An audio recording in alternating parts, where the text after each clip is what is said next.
Kulungan ang bagsak ng isang lalaki matapos maaresto kaugnay ng pagnanakaw ng tinatayang 120,000 halaga ng pera sa isang construction office sa Albuquerque, Bohol. Yan ang tinutukan ni Patrolwoman Flora May Azares.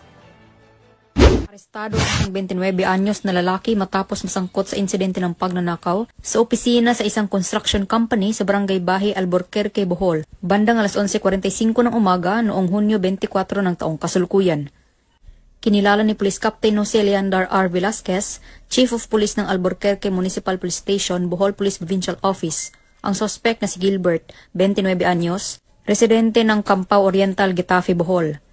Sa inisyal na ulat, personal na nagtungo sa himpilan ng pulisya ang isang empleyado upang iulat ang pagkasira ng pinto ng opisina at pagkawala ng pera ng kanyang amo na nagkakahalaga ng 120,000 pesos. Sa isinagawang verifikasyon sa CCTV footage, positibong kinilala ang suspect na si Gilbert, dating empleyado ng kumpanya.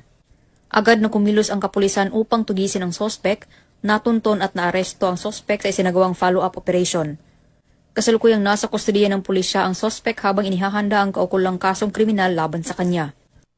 Ang matagumpay na operasyon ay patunay lamang na ang mga kapulisan ng Central Visayas ay nagpapakita ng kanilang dedikasyon sa pagsugpo ng anumang uri ng kriminalidad tungo sa isang mapayapa at ligtas na bagong Pilipinas.